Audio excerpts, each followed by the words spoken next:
Hello everyone and welcome to this short Warframe Ages of the Zariman guide where we will go over all the game modes, which are free, over the new Xmas Unit, the ones that you can only find in the Zariman, not the Xmas rework overall, and we will also go over the collectibles in the Zariman, including the plumes, as well as the weird Cephalon key that will also reward you with a plume, as well as how to kill the angel.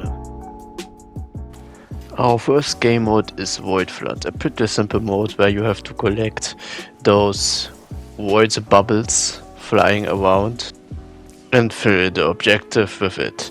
If you fail to fill the objectives in time, then you will automatically die and fail the mission.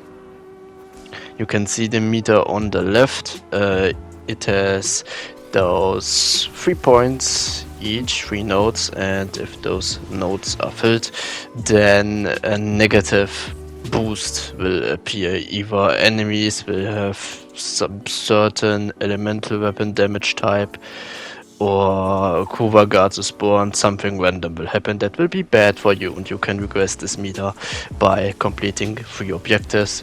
Every 3 objectives, 2 of the new Xmas units will spawn. Occasionally there will be a big bubble that has the most void balls, and there's a new NPC called Skitter Girl here that will hunt down the player that's farthest away from the team and steal the bubbles. That's pretty much it. Next game mode on the list is Void Armageddon. This is pretty much a defense, mobile defense, but a bit spiced up. You can collect Agazine from fallen enemies, or also from a container that will spawn every wave, and with that Agazine you can build towers that will last each 2 minutes before they disappear. The towers will provide a little bit support, but alone won't be enough to protect your side objectives. I call them side objectives because they can be destroyed and it won't fail your mission. Once a side objective gets destroyed, it will take some time to respawn. In that time where it is down, it will give the enemies a random buff until it's rebuilt.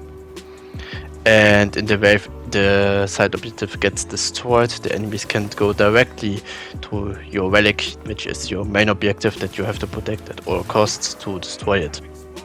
Every now and then a void angel will spawn in to attack your main objective.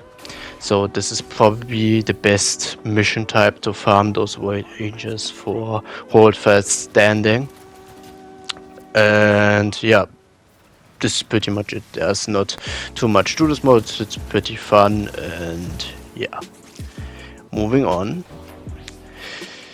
Void Cascade. This is probably the mode you will farm the most if you are not looking for standing, because here you can farm those Frax units, the new Xmas units that will drop a very important item, which is the Frax Plasm. As you can see here, you will need it to craft Gaia and the new Gaia weapons if you want them.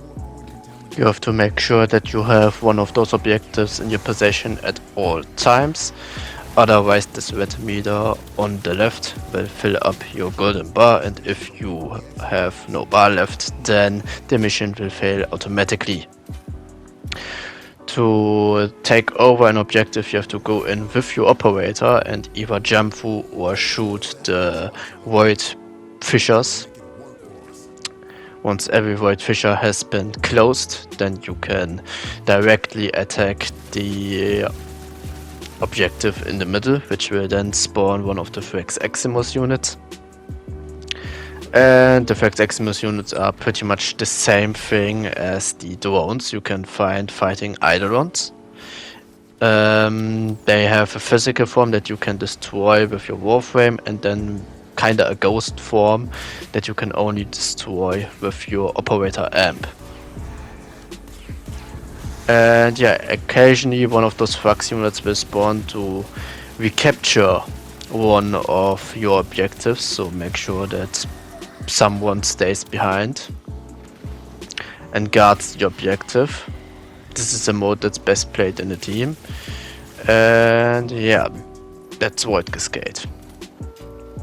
Moving on to all the collectible items, you can find those lamps. Those lamps will spawn a child. This child will then run away and look for a void plume or another collectible item. Then you can find those keys that will make a loud noise similar to Kachis in sabotage missions, and you bring this key to the Cephalon and it will reward you with a plume. Now then, moving on to the Void Angel, the final part of this video. It's pretty simple. You have to find its statue lying around unless you play Void Armageddon, where it will spawn on its own. With that statue you can interact, doing so will awaken it, and you can fight it then. Remove its health bar, then it will go down and you can go into a void dimension by jumping into an orb that appears above its head. Or not, because it's sometimes bugged. Once you're in the void dimension, you have to shoot the angel with your operator. And after you've done a bit of damage, it will spawn those boars. All you have to do is jump through those boars, then land on ground and will create a golden bubble. Once all boars have been destroyed, this angel will be able to be damaged once more. You will do double damage with your amp if you're inside of one of those boars, and you will be also protected from angel's attacks, though the boars remain only for a few seconds. The fastest way to leave this dimension is by jumping down through the void. That way you will spawn way faster than the angel can recover, so that you can prepare yourself to immediately go into the offensive again, and you repeat this process until the angel is dead. Killing an angel will provide a plume that is 5000 standing worth, so killing angels is the best way to get your standing up. And yeah, that's pretty much all the important things you have to know. A little bit of side information here for everyone interested in the void shells.